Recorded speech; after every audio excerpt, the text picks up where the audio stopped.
కర్నూలు జిల్లా కౌతాల మండలంలోని తుంగభద్ర నదిలో ఇసుక అక్రమ దందా యథేచ్ఛగా సాగుతోంది. మండల పరిధిలోని తుంగభద్ర నది తీర గ్రామాల నుంచి అక్రమార్కులు ఇసుక తవ్వేస్తున్నారు. అధికార బలంతో ఇసుకను తోడేస్తున్నట్లయితే కోర్టుల సొమ్ము దాచుకుంటున్నారనే ఆరోపణలైతే వెల్లువెత్తుతున్నాయి. ఎన్నికల ముందు ఉచిత ఇసుక పాలసీని అమలు చేస్తామని హామీ ఇచ్చిన కూటమి ప్రభుత్వం కౌతాల మండలంలో కుంబలూరు, మరలి, గుడికంపాలి గ్రామాల వద్ద 3 ఇసుక రీచ్లనైతే ఏర్పాటు చేసింది. కానీ నిబంధనల ప్రకారం ప్రజలకు ఉచితంగా సరఫరా చేయాల్సిన ఇసుకను అక్రమార్కులు టిప్పర్లు, లారీలు, ట్రాక్టర్లతో తరలిస్తూ ఒక్కో ట్రిప్పుకు 3,000 వరకు అక్రమంగా వసూలు చేస్తున్నట్లయితే తెలుస్తోంది.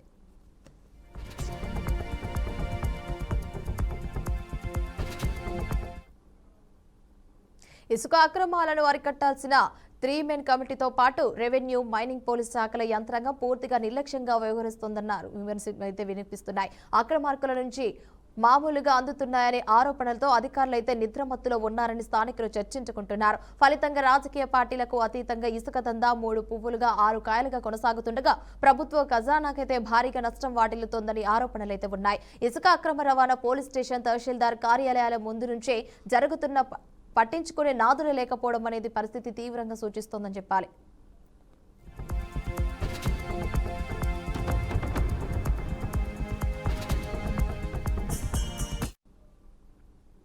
విచ్చలవిడి ఇసుక తవ్వకాలతో తుంగభద్ర నదిలో భూగర్భ జలాలు అడుగంటిపోతాయని పర్యావరణ పరిరక్షకులు ఆందోళన వ్యక్తం చేస్తున్నారు. ఉచిత ఇసుక పాలసీని అధికారులు పట్టించుకోలేకపోవడంతో ప్రజల్లో వ్యతిరేకత పెరిగి ప్రభుత్వానికి చెడ్డ పేరు వస్తోందని మండల ప్రజలు వాపోతున్నారు. గత వైసీపీ పాలనకు ప్రస్తుత కూటమి పాలనకు తేడా ఏముందని ప్రశ్నిస్తూ ఇసుక కొనుక్కోవడం తప్ప సామాన్య మధ్యతరగతి ప్రజలకు మరో మార్గం లేకుండా పోయిందని ఆవేదన వ్యక్తం చేస్తున్నారు. అక్రమ ఇసుక రవాణాపై విజిలెన్స్ దాడులు జరిగితే అసలు నిజాలైతే వెలుగులోకి వచ్చే అవకాశం ఉందని స్థానికులు భావిస్తున్నారు.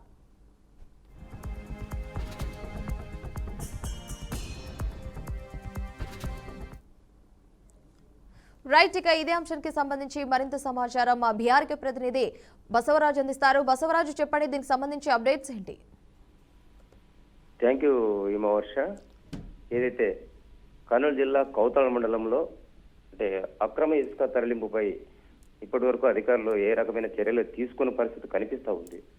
అంటే కూటమి ప్రభుత్వం అధికారంలోకి వచ్చి 1.5 year అవుతున్న నేపథ్యంలో అంటే మొదటి నుంచి కూడా ఏదైతే ఎన్నికల ముందు వాళ్ళు హామీ ఇచ్చారు, ఉచిత ఇసుక ప్రజలకు అందిస్తాము, గత వైసీపీ హయాంలో ఇసుక భారీ ఎత్తున విక్రయించారు, అధిక రేట్లు పెట్టారని కూటమి నేతలు హామీ ఇచ్చి అధికారంలోకి వచ్చారు. అయితే కూటమి ప్రభుత్వం అధికారంలో వచ్చినా కూడా ఇసుక దోపిడీ కానీ, ఇసుక దంద కానీ సామాన్య ప్రజలకు సరసమైన ధరలకు ఇసుక అందుబాటులో లేదనేది మనకు కనిపిస్తూ ఉంది. ప్రధానంగా కర్నూలు జిల్లా కౌతాల మండలం అంటే ఇక్కడ ఏదైతే తుంగభద్ర నది తీరాన 3 రీచ్లు ఏర్పాటు చేశారు.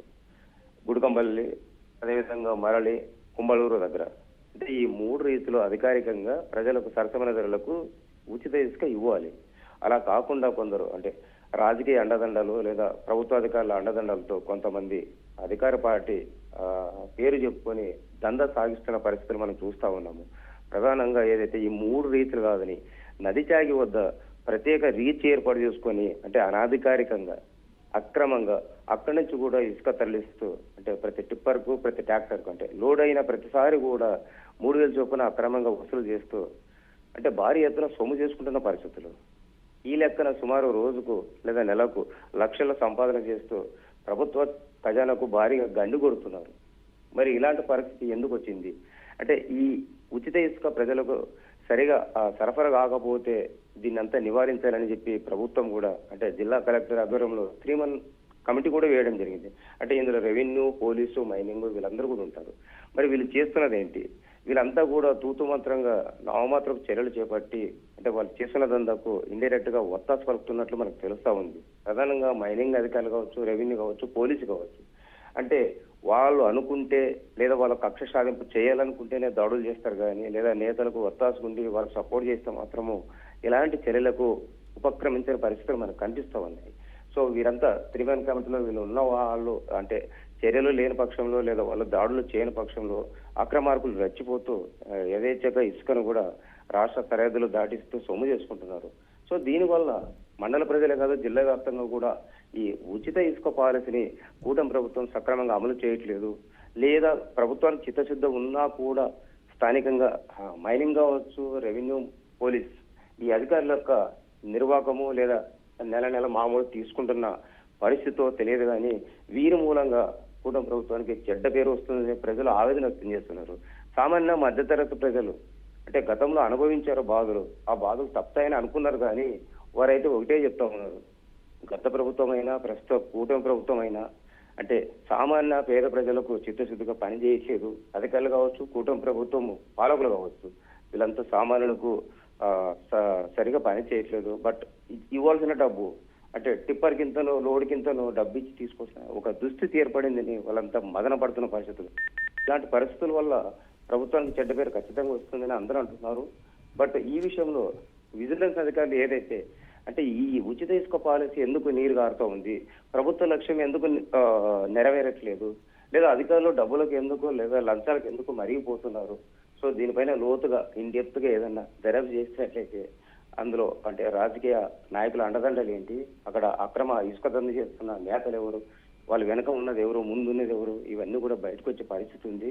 బట్ ప్రస్తుతం అయితే ఈ కౌతల మండలం 3 రీచులు ఉన్నా కూడా మరో రీచు అనాథరైజులుగా పెట్టి అక్రమ దంద సాగిస్తుంటే జిల్లా కలెక్టర్, జిల్లా ఎస్పీ లేదా జిల్లా మైనింగ్ అధికారులు వీళ్ళందరికీ తెలియకుండా పోతుందా? అంటే ప్రభుత్వ యంత్రాంగము సీసీ ఫుటేజ్లో అన్ని పెట్టమని చెప్తున్నా కూడా మరి ఈ రకమైన దందా జరుగుతూ ఉంది. మరి ఈ దందాన్ని అరికట్టే నాతులు లేదని మండల ప్రజలు కావచ్చు, జిల్లా ప్రజలు కావచ్చు ఆవేదన చెందుతున్న పరిస్థితి మనకు కనిపిస్తుంది ఈ వర్ష.